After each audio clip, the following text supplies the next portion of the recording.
Assalamualaikum warahmatullahi wabarakatuh. Yang terhormat Pak Endi dan Pak Vika, serta teman-teman kelas seminar PTH 2021. Izin memperkenalkan diri, nama saya Verlita Eka Chandra dengan NIM 1842853 PT 07707.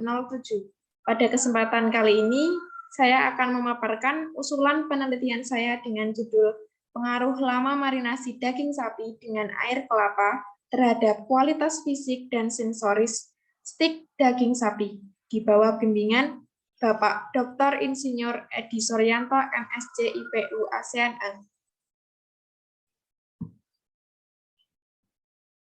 Hal yang menjadi latar belakang pada penelitian saya ini, yang pertama, daging sapi merupakan salah satu andalan sumber protein hewani. Kemudian, steak merupakan salah satu olahan daging sapi. Steak sendiri merupakan potongan daging sapi yang dimasak dengan cara dipanggang. Nah, keempukan dan tekstur daging itu menjadi salah satu penentu kualitas masakan olahan daging. Menurut Gunawan, 2013, keempukan dan tekstur daging kemungkinan besar merupakan penentu yang paling penting pada kualitas daging. Salah satu faktor yang mempengaruhi keempukan daging adalah metode pengolahan termasuk metode pemasakan dan penambahan bahan pengempuk. Nah, di Indonesia sendiri, steak ini kebanyakan masih diolah dari daging impor karena memiliki kualitas yang lebih baik daripada daging lokal. Daging lokal memerlukan metode tambahan untuk agar nanti hasil masakannya menjadi lebih berkualitas baik. Nah, tadi sudah dijelaskan bahwa keempukan menjadi salah satu penentu kualitas masakan olahan daging. Metode pengempukan daging salah satunya yaitu dengan teknik marinasi. Kemudian untuk bahan-bahan marinasi sendiri, itu menurut Nurwanto et al.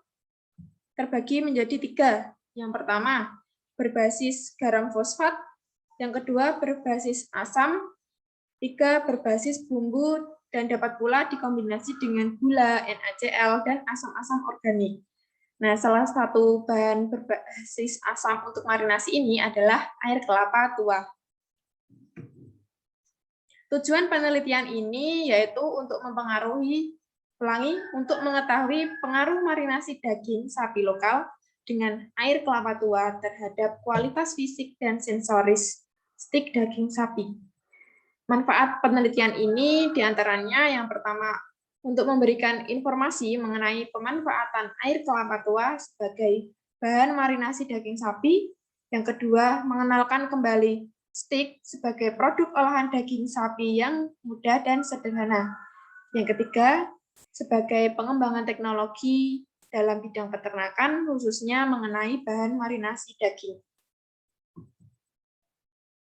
Tinjauan pustaka yang saya gunakan yaitu steak adalah daging dari bagian tertentu yang dipotong tipis, kemudian dimasak dengan di atas teflon atau dipemanggang selama beberapa menit. Hal itu menurut Peterson 2011. Kemudian menurut Brooks 2007, marinasi adalah proses perendaman daging dalam bahan marinade sebelum diolah lebih lanjut. Marinade adalah larutan yang berfungsi sebagai perendaman daging, biasanya digunakan untuk meningkatkan cita rasa, kesan jus, dan keempukan daging setelah dimasak. Menurut Wahyuni et al. 2018, air kelapa tua kurang diminati karena rasanya yang cenderung asam. Hal ini menyebabkan air kelapa tua banyak terbuang dan belum dimanfaatkan secara maksimal.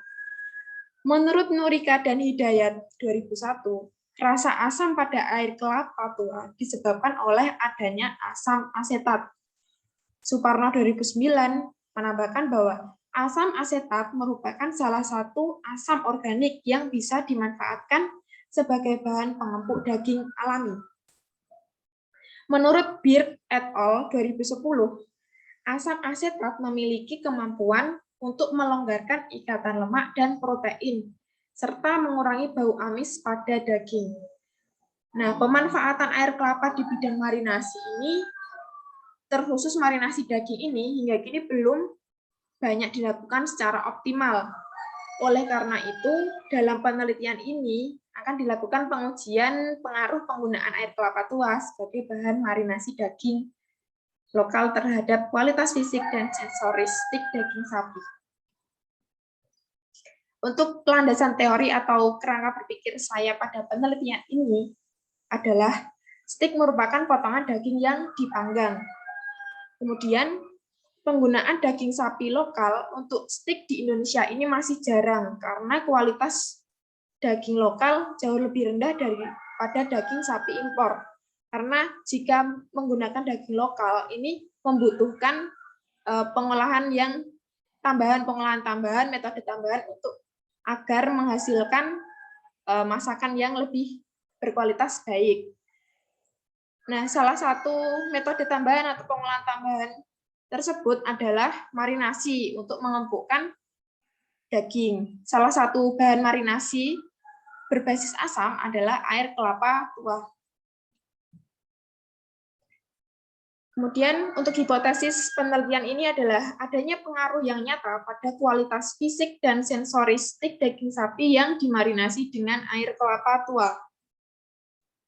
Kemudian untuk materi yang saya gunakan pada penelitian ini antara lain untuk alat ada timbangan analitik, pisau, telenan, baskom, kompor, oven, non-stick pan, piring, spatula, sendok, beker gelas, gelas ukur, pH meter, kertas saring, plastik mika, kertas milimeter blok, beban 35 kg, stopwatch, plat kaca, pengaduk kaca, spidol permanen, tisu dapur, label, pulpen, jangka sorong, alat uji Warner Braziller, dan kertas kuesioner.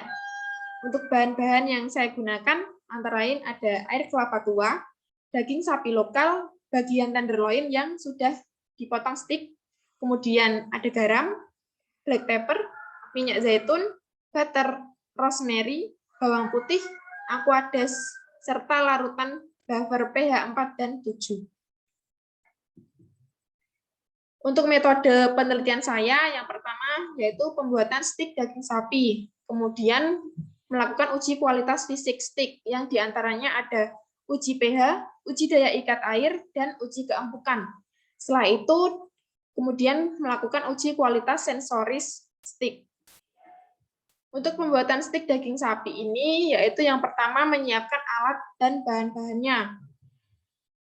Nah, setelah itu dilakukan marinasi daging dengan 5 perlakuan yang saya gunakan. Yang pertama, P0 yaitu kontrol, P1 marinasi dengan air kelapa selama 30 menit, P2 marinasi selama 60 menit, P3 marinasi selama 90 menit, P4 marinasi selama 120 menit. Jadi kelima perlakuan itu dilakukan pada wadah atau baskom yang berbeda, yang sudah diberi kode masing-masing. Kemudian untuk marinasi dengan air kelapa ini sebanyak mungkin sekitar 1 ruas jari di atas permukaan dagingnya, atau hingga dagingnya sudah tidak terlihat dari atas seperti itu. Kemudian setelah dimarinasi, daging ditiriskan di atas telenan dan dikeringkan menggunakan tisu dapur. Setelah dimarinasi dan ditiriskan, daging kemudian dimasak selama 4 menit di setiap sisinya. Daging dimasak satu persatu menggunakan non-stick pan tadi. Nah, daging satu sisi dimasak 4 menit, kemudian dibalik. Ketika pembalikan pertama ini diberi bawang putih sebanyak 2 siung, kemudian butter sekitar 3 sendok makan, kemudian rosemary 2 batang sekitar 10 cm. Kemudian dimasak 4 menit lagi dan diangkat. Nah, Ketika setiap stik selesai dimasak, itu dilakukan resting selama 15 menit. Daging diistirahatkan sebelum diiris. Nah, setelah selesai diistirahatkan 15 menit, stik yang sudah matang diiris 15 slice pada setiap perlakuannya.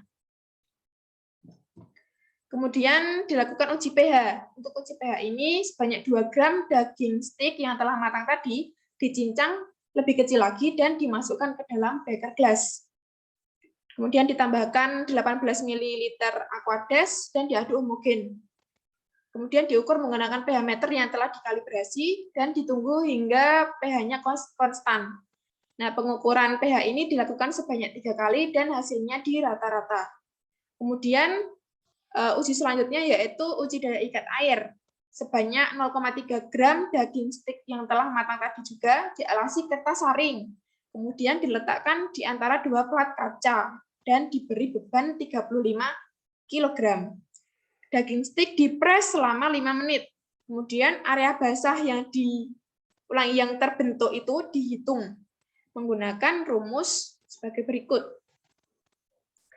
Nah, setelah itu kita melakukan perhitungan kadar air total, yaitu dengan 1 gram daging stik itu sebagai berat awal. Kemudian daging itu dibungkus dengan kertas saring bebas air.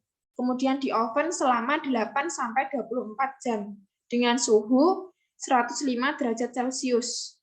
Nah, setelah di oven, berat akhirnya ditimbang dan dihitung dengan rumus sebagai berikut.